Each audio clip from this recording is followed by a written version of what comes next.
je suis trop contente, ça me manque vachement le yoga.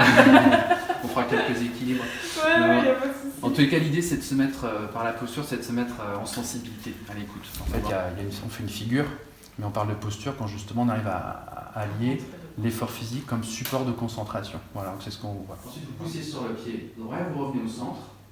Et pour se mettre à l'écoute, on va garder les bras le long du corps. Et vous allez transmettre le corps à l'avant sur les orteils, mais sans décoller les talons.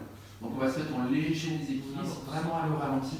Ça vous permet de ne pas perdre le fil. Voilà en quoi l'effort physique peut être support de concentration, au sens où notre attention ne perd pas le fil. Inspirez, c'est assez os contre os, c'est pas toujours très agréable. Mais néanmoins, il y a un contact ici. Je rassemble mes pieds et puis je vais essayer d'évaluer. Pour ça, vous pouvez fermer les yeux si vous voulez, la distance entre mes deux mains.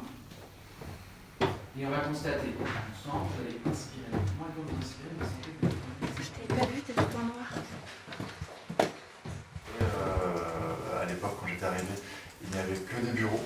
Et du coup, aujourd'hui, je souhaite que le fonctionnement général de Synesthésie Maman soit le plus horizontal possible. Et c'est la raison pour laquelle nous sommes toutes et tous réunis ici cette semaine. Oui, mais moi je rejoins Dominique, là je suis artiste, auteur et performeur. Et effectivement, c'est tout à fait ça. C'est comment ne pas consommer bêtement et réfléchir vraiment à tout l'écosystème de l'art, on va dire, je sais pas si c'est bon. Et ouais, je suis intéressée par tout ce qui fait corps, œuvre et communauté, collectif ensemble, pour, comme disait Julien, ne pas être vertical. La phallocratie, du patriarcat, etc. Mais plutôt effectivement dans un plan de la voie faire corps en fait. Merci de cette initiative-là, c'est vraiment chouette de pouvoir, vivre ça. Pour commencer simplement, à Synesthésie, lorsque je suis arrivé, il y avait beaucoup de difficultés. Il y avait beaucoup de souffrances. Nous avions, dans les faits, l'équipe qui me précédait avait été conduite au prud'homme, puisqu'effectivement était en train de se régler un problème. Qui le souhaite peut s'emparer de protocoles d'échange, de partage de culture, et le plus tôt possible, les partenaires et les publics concernés rentrer dans le projet pour le modifier, un petit peu comme on essaye de le faire en ce moment. Et aujourd'hui, on en arrive à un point où on demande aux gens, effectivement, de s'auto-manager, y compris d'être dans c'est un peu toute la pensée qui a été développée ces dernières années du néolibéralisme, comme une façon de faire en sorte que chacun se traite lui-même comme un capital culturel, symbolique et économique à gérer, un capital santé, un capital... Regardez la façon dont on gère la crise sanitaire aujourd'hui, on nous demande d'être responsable. Tout ça s'appelle la responsabilité, qui est très ambiguë, parce qu'il peut y avoir une dimension de solidarité et de soin du collectif qui peut être mise en avant dans ce cas-là, mais on nous demande beaucoup par notre comportement individuel, d'avoir un impact sur la qualité des courbes qu'on va nous présenter, etc. Bon.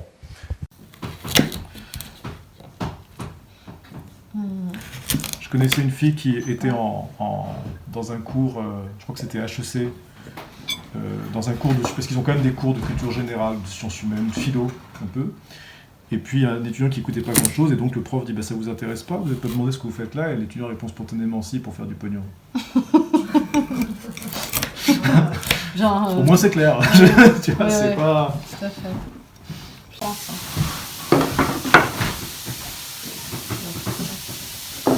Je vais te couper.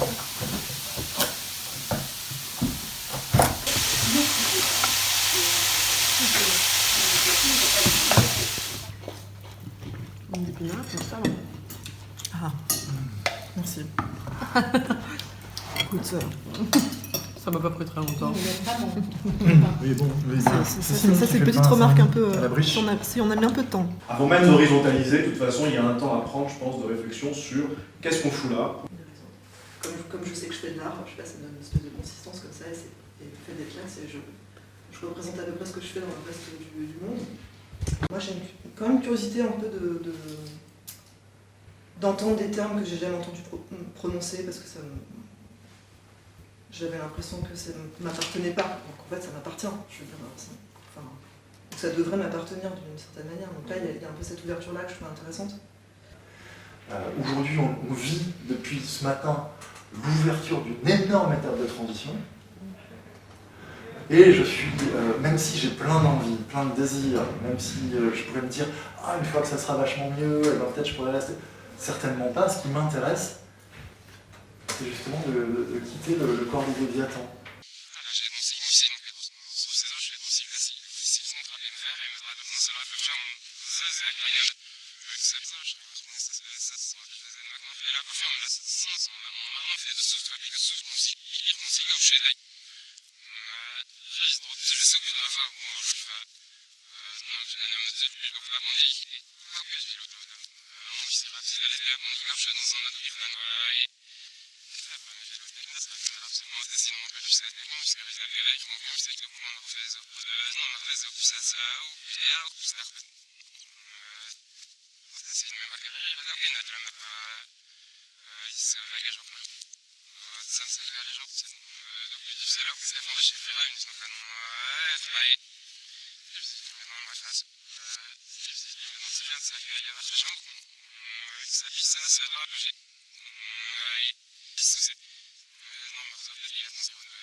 Cette question du plaisir à travailler, de ne pas subir.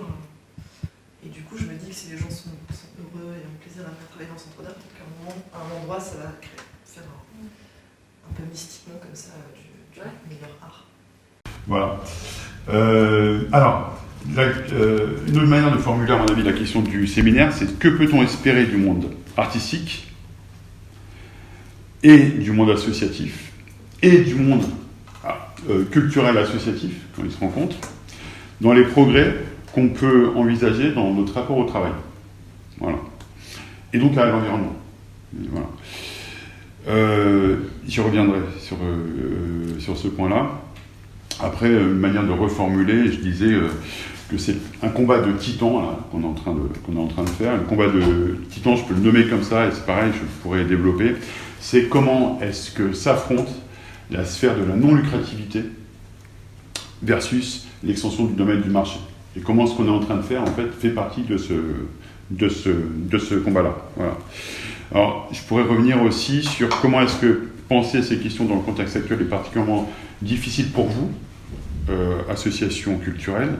D'abord parce que vous êtes une association et comme toutes les associations, vous subissez un certain nombre de contraintes actuellement, on pourra développer là si vous voulez. Et puis en plus parce que vous êtes une association artistique. Et alors, du coup, je me disais, on peut peut-être essayer d'inventer un mot, parce qu'en écrivant artistique, du coup, j'ai écrit derrière le mot aristocratique. Et donc, on pourrait peut-être inventer le mot aristocratique, c'est-à-dire qu'il y a l'art, il y a l'aristocratie. À ce moment-là, l'aristocratie, ça serait le mot qui désignerait le travail difficile qu'essayent de faire les acteurs artistiques quand ils sont sur un projet associatif qui vise l'émancipation collective du plus grand nombre. Et donc, comment est-ce qu'ils visent à démocratiser en quelque sorte leur travail et donc à le rendre collectif d'une certaine manière, alors même que leur travail part de l'ego et de l'individualité. Voilà. Et donc, du coup, d'une certaine forme d'aristocratie, parce que ça s'adresse à une aspiration à la distinction qui a été documentée par Bourdieu, etc. Voilà. Alors, ça, j'ai juste listé les points, puis on pourra revenir sur un certain nombre si vous voulez. Et alors, du coup, la deuxième partie, c'est quelques pistes et quelques solutions éventuelles par rapport à ça, pour penser ça. Alors, j'en ai noté 9 comme ça rapidement, mais il y en a plein d'autres. Hein. D'abord, par rapport notamment à ce qui a été dit ce matin sur le travail associatif salarié, ne surtout pas être dans le bilatéral. C'est-à-dire que si on est dans une relation employeur-employé, on est de toute façon cuit, on est foutu, on ne peut pas penser correctement les choses, il faut du multipolaire en fait, et il faut au moins trianguler la relation quand on la pense, c'est-à-dire c'est surtout sur un centre d'art associatif, c'est employeur-employé, financeur. Les principales références de la démocratie sont la participation maximale des différentes catégories de la population. J'y reviendrai, il faudra qu'on revienne sur La participation la maximale de... Ouais, c'est ça. la participation maximale des différentes catégories de la population. J'y reviendrai parce que pour moi ça renvoie à la question de un centre d'art associatif qui se pose la question de son fonctionnement et qui a une aspiration démocratique se pose la question de la participation maximale de l'ensemble des parties prenantes de la vie du centre d'art. Et donc ça veut dire qui sont les parties prenantes et quelle place elles ont chacune. Tout ça est contrôlé. Alors, par exemple, ça c'est la résidence de Célia Couette. Ça, c'est la performance de Dominique Gilliot. Ça, c'est Émilie Moutsis. On profite parce qu'elle filme. Et ainsi de suite. Ça, c'est les salaires, les locaux, tout le fonctionnement, l'exploitation. Okay, vous voyez que si j'ai pas la subvention pour Émilie Moutsis de projet, eh ben, je peux difficilement lui dire Émilie, on va continuer, tu vois. Alors ce que je peux avoir provisionné dans mon fonctionnement, c'est une compensation, un versement compensatoire. Et par contre, vous voyez que ça ne touche pas, je sais pas pourquoi tu te marres, MJD, et ça ne touche pas au fonctionnement, c'est-à-dire à la base saine de ce que coûte le fait d'être en place. J'en sais rien, la mairie qui dit bah, on passe de 5 000 à 3 000. Ah, on perd 2 000 quand même. 2 000, ça fait quand même pas mal, l'air de rien, même si c'est que 1% de mon budget au final. Ça fait 200 000 à peu près. Hein. Voilà, on était à 120 000 ici, ça fait 200 000 la totale. En gros.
Observez, transfert du poids du corps sur les deux pieds et on aura plaisir à écarter les pieds largeur du bassin. Quelques instants, vous oubliez tout ce qu'on vient de faire. Vous ramenez les bras le long du corps, vous fermez les yeux et on passe ici uniquement en mode accueil et récupération. Ok, voilà, donc les bâillements, les soupirs, ça va être un petit peu, si vous sentez que ça vous emmène un peu, c'est normal, c'est l'objet de cette technique, c'est de rassembler notre attention sur nos propres sensations. Allez, comme vous avez dit, on va enchaîner un peu plus. Vous avancez de pied gauche un petit pas et vous allez placer main jointe devant la poitrine. On va transférer le poids du corps sur pied droit, jambe droite, on l'a déjà vu. Là, je viens demander est-ce que je participe à un fort potentiel. Donc je viens aujourd'hui et je viendrai demain matin. Quelque chose aussi que je voulais dire tout à l'heure, avec l'accord d'Adélaïde, qui normalement devrait être là aujourd'hui et qui est partie après le repas hier. Donc on s'est parlé hier soir, elle est partie parce qu'elle allait pas très bien. Elle a fait un petit malaise en arrivant chez elle, elle a vu un médecin et il l'a arrêtée pour 15 jours, c'est la coordinatrice générale, donc elle ne reviendra pas. Adélaïde a été arrêtée pour surmenage, alors qu'elle est arrivée il y a environ 2 mois et demi. Même quand on met des bons process, qu'on a bien discuté, qu'on sait où on met les pieds, qu'on sait comment on invite une personne pour les 6 prochains mois pour pouvoir accompagner cette transformation et tutti quanti, là encore, à titre personnel et à titre structurel, on retrouve du surmenage, on retrouve de l'épuisement, on retrouve un craquage. Et c'est la santé personnelle qui prend dans la gueule. Pour résoudre un problème, quel qu'il soit, enfin là, on va dire, c'est pas forcément un problème qu'on a à résoudre, c'est quelque chose qu'on a à créer, hein, mais ça me fait écho à ça. Il faut le faire en 3 étapes, qui seraient commencer par comprendre. Une fois qu'on a compris le problème, faire le processus de l'accepter. Et une fois qu'on l'a accepté, faire le processus de le transformer. Et cette réaction de chercher à créer des espaces de dialogue pour un peu comprendre ce qui se passe, comprendre la démarche de lettre. Enfin, je ne sais pas si du coup les personnes qui potentiellement étaient concernées par cette lettre étaient présentes durant ces espaces de dialogue-là. Oui. Et d'accord. Et peut-être qu'en fait ces espaces-là, malheureusement, dans cette situation, sont intervenus trop tard. Parce que quand...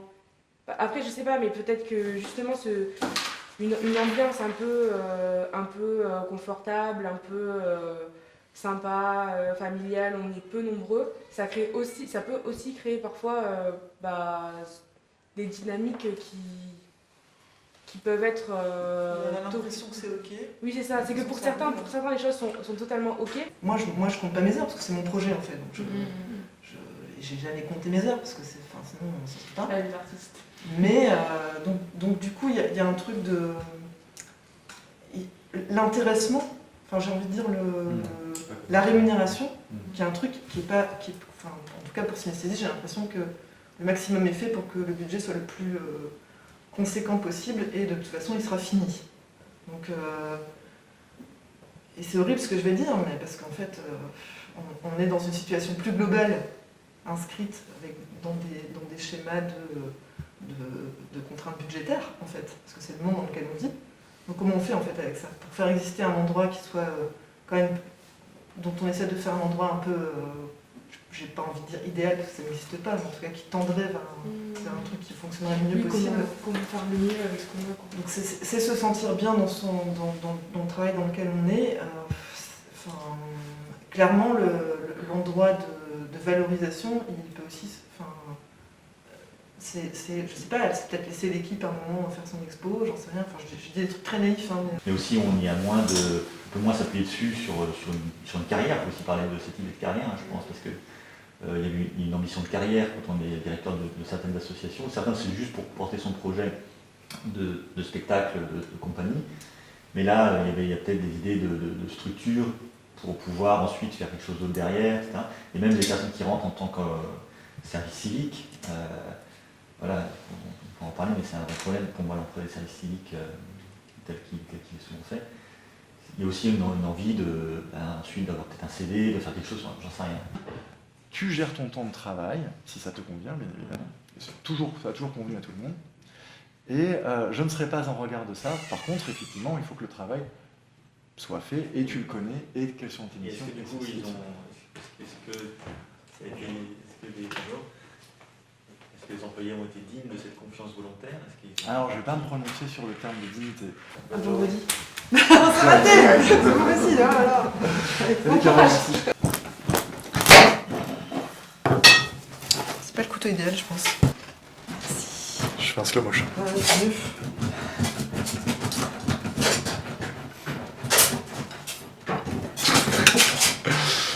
Hop. Je me disais, le burn-out, c'est quelque chose qui va avec la culpabilité. Et quand tu parles d'illégitimité, il y a de ça aussi. Et je crois que toutes ces conneries, toutes les conneries qu'on fait à ce niveau-là, sont beaucoup dues au fait qu'on se sent coupable, c'est-à-dire illégitime, pas assez efficace, enfin tout ce que tu veux. Et ça amène à tous ces problèmes-là. Pour remettre les choses en perspective, le bureau, à ce moment-là, est comme partout et toujours, et c'est un des problèmes de nos rapports de fonctionnement, un bureau de complaisance qui tient parce qu'effectivement on a des sortes de stars ou des personnes repérées du milieu qui viennent et qui du coup servent, quand tout va bien, à stabiliser pour les partenaires même valoriser la situation en disant voilà, il y a un tel est connu, une telle est importante, alors ça va. Je reçois pas super bien l'argument que justement parce que c'est des gens qui sont proches du centre, ou en tout cas parce que les artistes qui collaborent avec le centre, ça intéresse, en fait, qui participent à la construction d'une nouvelle forme de gouvernance du centre. Parce que ce sont des gens qui le pratiquent en fait. Les gens qui participent dans des dispositifs, et ben malheureusement, s'ils sont pas tirés au sort, c'est toujours les mêmes. Donc c'est des gens qui sont déjà impliqués, c'est des gens qui sont déjà informés, c'est des gens qui ont déjà du pouvoir. Voilà, donc là je parle de dispositifs participatifs en général. Une réaction par rapport à ça, en fait l'outil justement. Parce que je repense juste, pour moi c'était hyper fort quand tu as dit que peut-être que Julien il utilisait ça pour partir clean. Alors, je pense que peut-être que si on s'ouvre sur l'outil, et je dis pas, un outil est un outil, donc il a plein de limites, mais peut-être que ça peut aussi faire sortir de tout ça. En plus de sortir des discussions sur est-ce qu'on peut avoir la discussion. En fait, on a l'occasion de faire autrement. Pour moi, c'est la proposition de base en fait. Là, à partir de là, on peut se dire, ok, on sait de où on part, on sait ce qu'on ne veut pas reproduire, et qu'est-ce qu'on fait avec ça maintenant ? Moi, j'ai l'impression que c'est une position peut-être positive. Je trouve ça dommage que je partie, mais bon, après, si vous avez... Moi, j'ai pas le sentiment qu'il n'y ait pas de place pour la communication et tout ça, mais la communication, c'est toujours un peu compliqué. Tu peux avoir l'impression d'exprimer ton point de vue du mieux possible, et en face, c'est pas reçu, tu vois. Qui s'appelle Décidim, qui a été créé à Barcelone. En fait, juste pour resituer, tous les moments d'occupation des places et tout ça, en fait, le moment fondateur, ça a été ce qui s'est passé à Madrid. Justement, on teste des outils comme ça, et qu'on a appelé Algopo, parce qu'on a aussi une réflexion sur les algorithmes. Algorithmes publics, et puis il y a une dimension, c'est la dimension politique qui nous intéresse. Un statut qu'il faut mettre, ou alors juste statut. Non, c'est plutôt pourquoi tu veux mettre statut, parce que pour moi, statut c'est un outil. Il est inclus dans le. Pour moi, tu traites de la gouvernance pour le. Et ça implique les statuts. En tout cas, tu dois ensuite le mettre sous forme de statut, mais l'important c'est de se dire mais comment on veut être gouverné, qu'est-ce qui est possible, et donc ça est beaucoup plus large que les statuts. Trouver à quelle mécanique ça fait référence, le cadre de travail, tu vois. Pour moi, c'est clairement c'est quelqu'un qui se considère comme employé par l'association, quel que soit son niveau, et comment sont les relations entre eux, est-ce qu'il y a de la hiérarchie, pas de hiérarchie, comment on se parle, est-ce qu'il y a des entretiens, qu'est-ce qui fait que quand tu dis moi mon travail, enfin mon emploi on va dire, c'est ça, qu'est-ce qui se passe quotidiennement, alors que quand tu es un artiste, ça va peut-être exister pendant une résidence, mais c'est pas tous les jours, mais c'est d'autres, par contre il peut y avoir évidemment beaucoup de ratages et d'erreurs et de choses très graves, mais c'est pas les mêmes outils. D'accord. Je pense que toute cette expérience-là, l'intérêt c'est de faire un cas d'école de centre d'art sous forme associative, et que voilà, on se sert d'une association qui est à la fois intermédiaire, reconnue, mais en crise, pour questionner au début au cœur de l'association, en espérant que ça va s'ouvrir et intéresser beaucoup d'autres structures.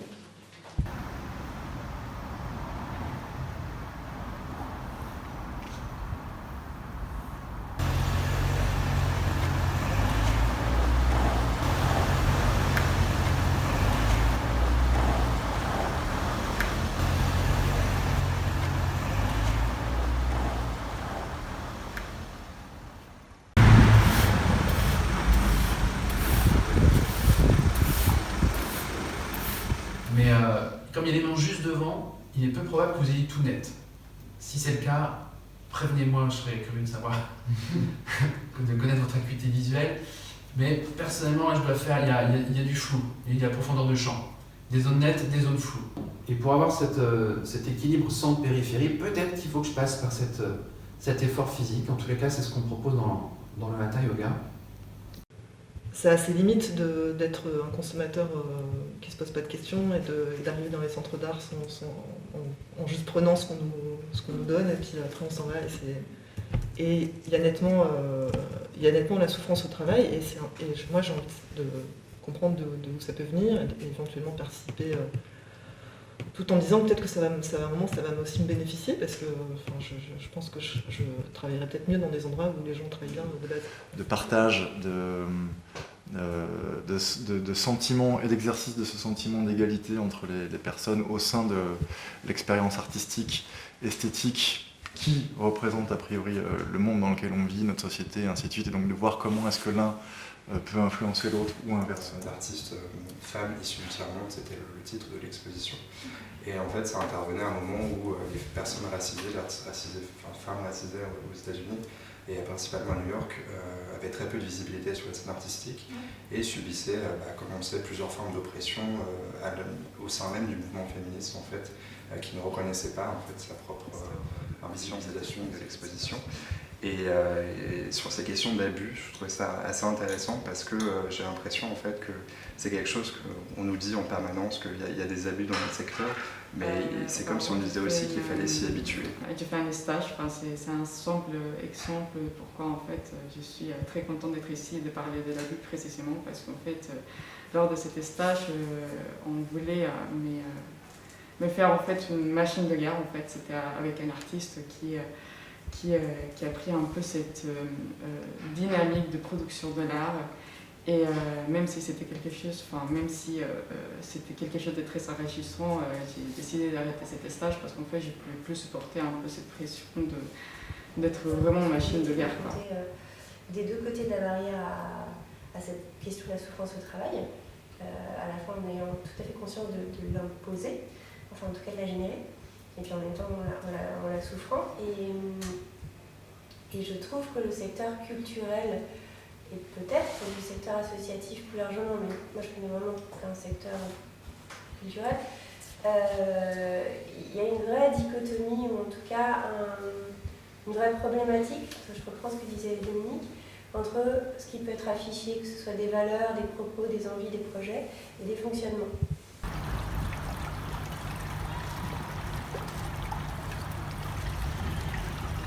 Bref, vous voyez un peu, à mon sens, c'est complexe, mais on est vraiment sur un ensemble de choses qui effectivement s'entremêlent et ne va pas dans le bon sens, en tout cas à mon avis, pour nos situations.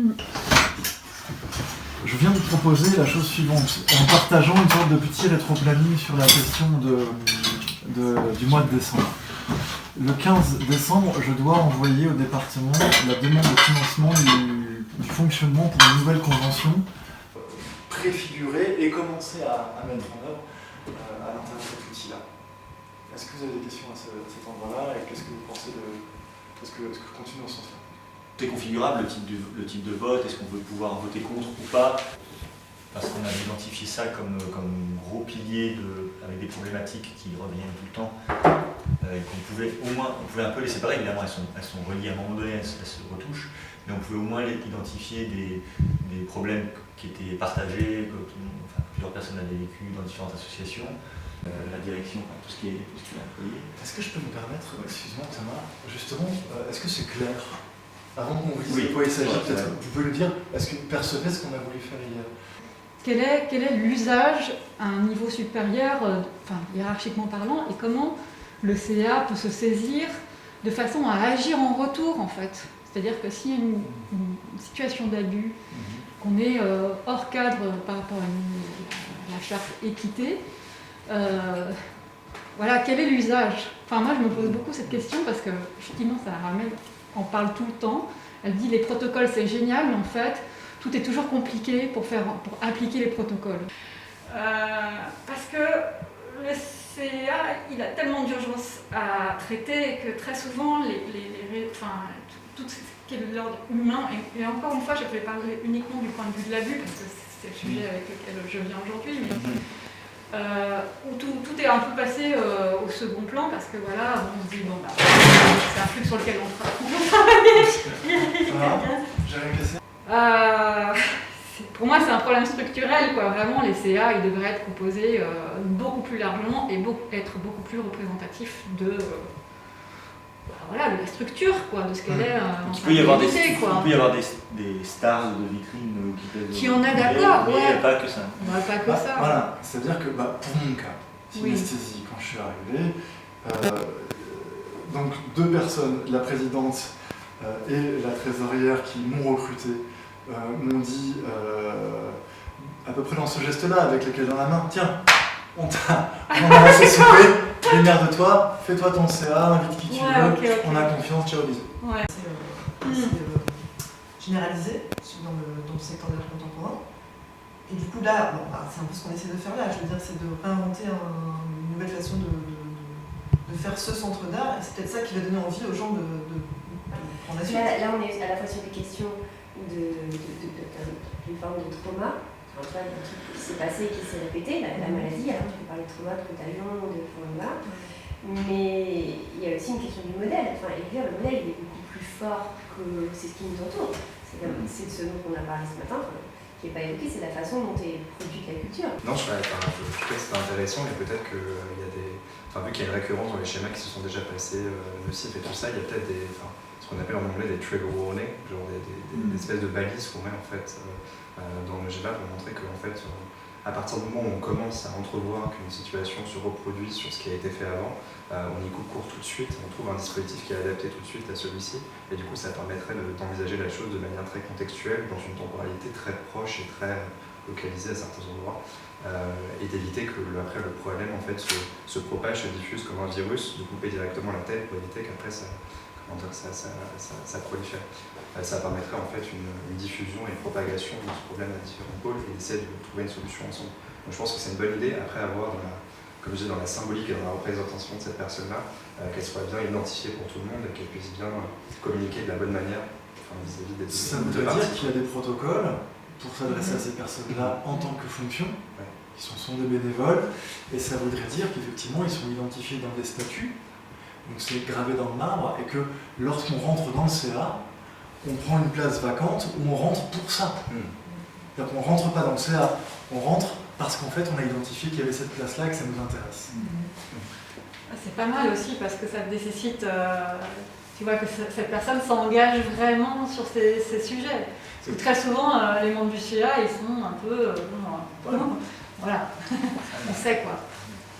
Alors, par exemple, moi je me demande s'il n'y aurait pas une idée de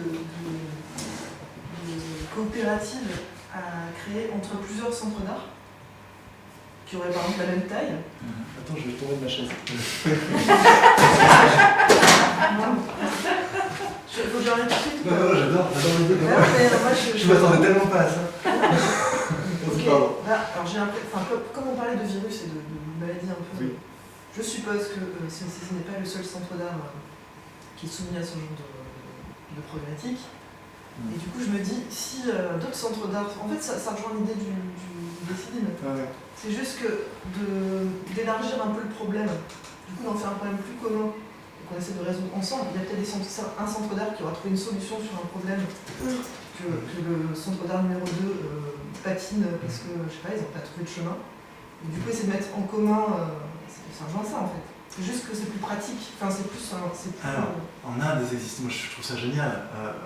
J'y ai pensé moi-même à regrouper des gens, faire une sorte de mini-tram en Seine-Saint-Denis dans l'agglo. J'ai demandé à ce qu'on ouvre le CA aux artistes et aux résidents.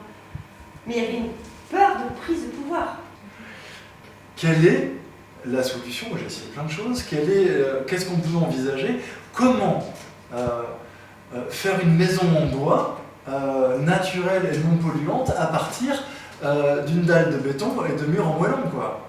Avec des stars qui apportent soit pour assurer les financiers, partenaires financiers, partenaires, mais qui aussi apportent un point de vue. Par exemple, ça va être un maire d'une ville, quelque chose comme ça, voilà, il peut y avoir des choses comme ça. On sait que c'est pas eux qui vont faire l'histoire de RH ou qui vont jeter un œil sur les comptes, c'est pas ça. Il faut des gens qui dans ce tout-là, il faut des gens qui n'aient peut-être rien à voir avec le programme, qui soient évidemment intéressés, mais vraiment qui aient des métiers qui n'ont rien à voir, mais qui ont une disponibilité et surtout que ça leur apporte quelque chose de plus. Parce que si on est artiste et qu'on est dans le CA d'un centre d'art, il y a quelque part où c'est art, quoi. Il y a quelque chose où la direction peut estimer par rapport à ce CA, ils n'y comprennent rien. Est-ce qu'on ne touche pas là aussi un point sensible de... Alors là, c'est vraiment le domaine artistique plaqué, c'est comme s'il y avait deux calques, sur un système juridique qui est l'associatif. Le calque associatif a ses exigences, sa volonté de démocratie participative, un certain nombre d'enjeux que je trouve populaires, intéressants dans le sens du terme, et l'artistique qui a quand même une exigence de signature. Et comment tu veux mettre un CA, fonctionnement administratif, un fonctionnement associatif, avec une...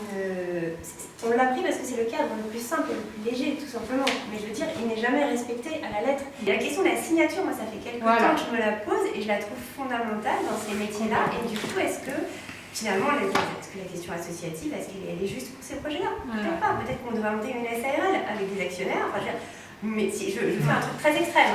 Hein. Et des lieux comme Synesthésie maintenant, enfin, c'est des lieux qui sont pas très très connus, même dans le milieu des gens qui normalement devraient connaître ces centres d'art. Pourtant, elles étaient ciblées. Dans mon cas. Julien? Oui, Yves.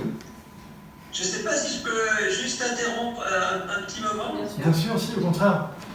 Il me semble qu'une grande partie des problèmes que je vois émerger ici, puis qu'on voit dans d'autres associations ou d'autres lieux aussi, c'est vraiment une sorte de pression et d'incompatibilité entre des désirs, des besoins, des situations internes aux agents, qui sont ici des artistes ou des gens qui sont intéressés dans le milieu de l'art, et des milieux qui imposent des contraintes qui font que c'est simplement pas habitable avec ce type de désir. Là, il me semble que c'est ça qu'on a vu un petit peu souvent. Et là, la principale question que j'aimerais mettre sur la table, c'est pourquoi est-ce que synesthésie ou maintenant devrait durer? C'est encore moi qui suis préoccupé au centre de ce truc-là et qu'en est la responsabilité. Et que je pourrais peut-être confier si effectivement on trouve que c'est pertinent de manière collégiale. Et c'est malheureusement comme ça que ça fonctionne. Un appel à projet sur les hôpitaux et la culture, ah ben tiens, on va se spécialiser sur ce projet-là avec les hôpitaux ou la prison ou les écoles et machin et ainsi de suite. Il advienne qu'il pleuve, qu'il neige, qu'il vente ou qu'il y ait un gros étron devant la porte, on nettoiera. Et on avait un cas comme ça, on a parlé. Et du coup, eh bien, on est là, on est ouvert. Et ça a fonctionné, on a créé une habitude avec les gens, les voisins et ainsi de suite. Et c'était intéressant parfois.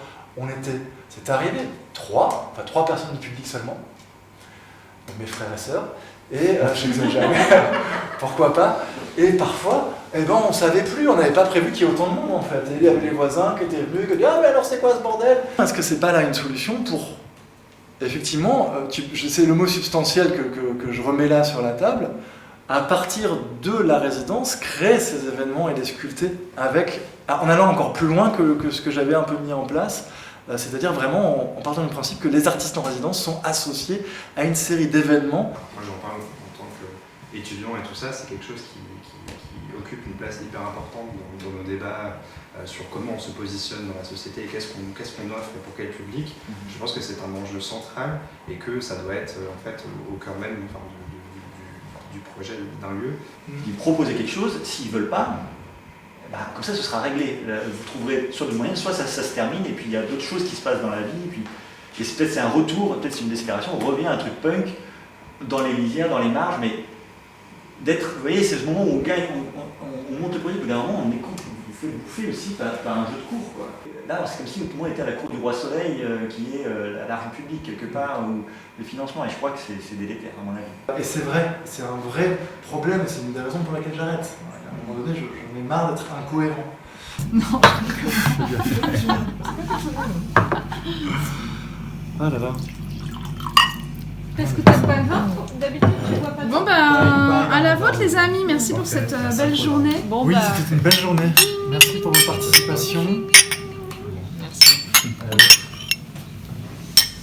Ouais, je fais avec tout le monde. Vivement 2021. Nous mettre en concurrence et voilà, qui fait que le meilleur gagne quoi. C'est pas propre. C'est pas forcément le meilleur qui gagne. Ça, non, bien sûr. Ça, souvent c'est ça. C'est sûr, mais meilleur c'est pas sûr. Non mais par exemple, c'est là où il y a le soupçon. Par exemple, quelqu'un qui viendrait et qui dirait cette association qui a gagné beaucoup de vues.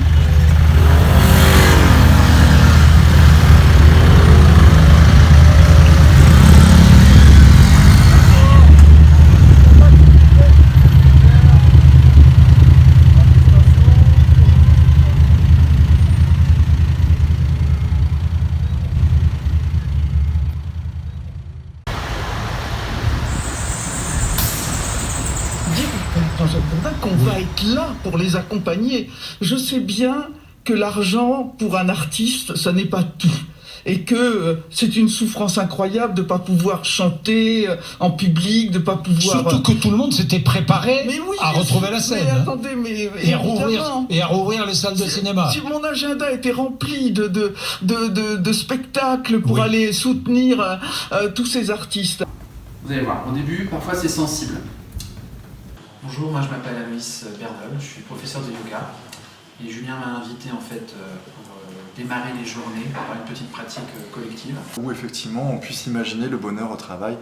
Alors, je précise que je ne pense pas que le travail doit rendre heureux, mais je pense vraiment qu'on n'a pas besoin de souffrir au travail. J'ai été amené à accompagner un nombre assez conséquent de structures dans le champ culturel et particulièrement des arts plastiques, dans ce qu'on appelle communément des audits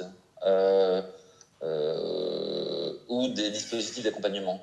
Ouais, je peux pas m'empêcher de faire un lien avec ce que vous-même là vous avez engagé à Synesthésie, puisque au fond la question, même si elle est posée sous un autre angle, est à peu près la même, c'est-à-dire un centre d'art, comment un centre d'art peut-il continuer d'exister aujourd'hui dans la manière dont il va construire des relations avec des partenaires dont on voit bien que il arrive souvent que ces partenaires, eh bien ma foi, leur politique d'intervention évolue, change, au point même quelquefois de considérer que des centres d'art ne valent pas la peine d'être soutenus. Donc, et de ce point de vue-là, le fait que les collectivités financeurs sont souvent en situation de siéger au sein des conseils d'administration, eh bien, on voit bien que jusqu'à un certain point seulement, il y a là une position de principe qui consiste à être présent, tout au moins sur le papier, pour veiller justement à ce que les décisions prises par l'organe délibérant soient conformes à ce pourquoi les partenaires financent telle ou telle structure ou tel projet.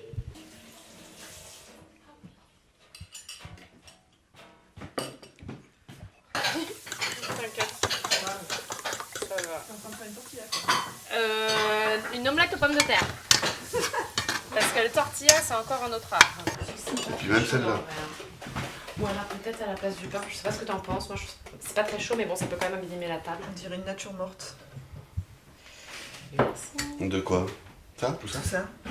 C'est une nature morte. On dirait un truc dans un livre de cuisine des années 70.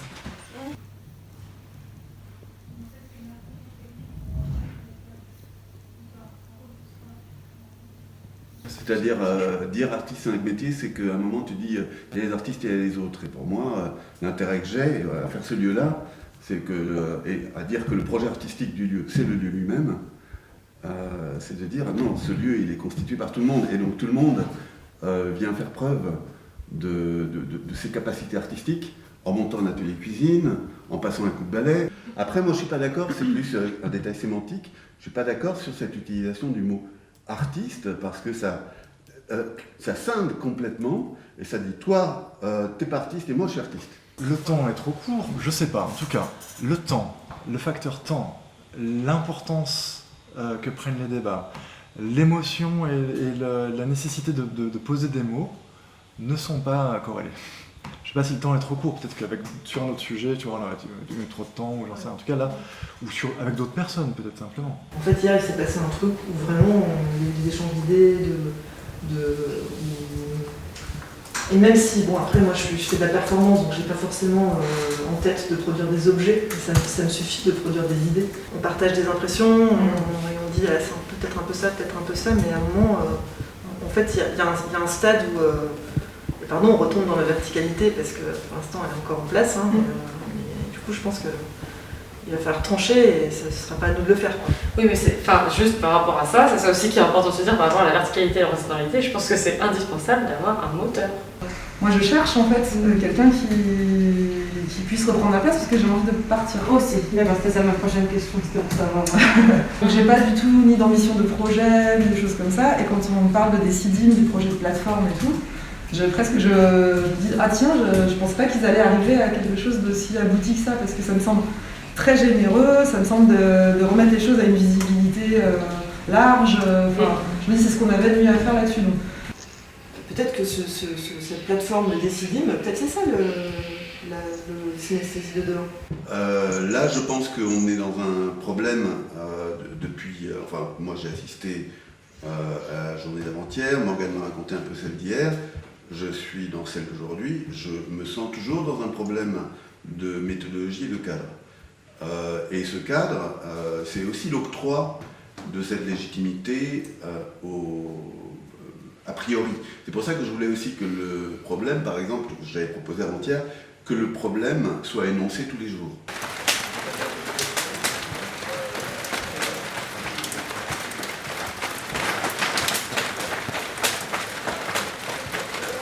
La capacité à instituer quelque chose, elle est vachement importante parce que ça donne précisément à des personnes qui décident de s'engager une capacité.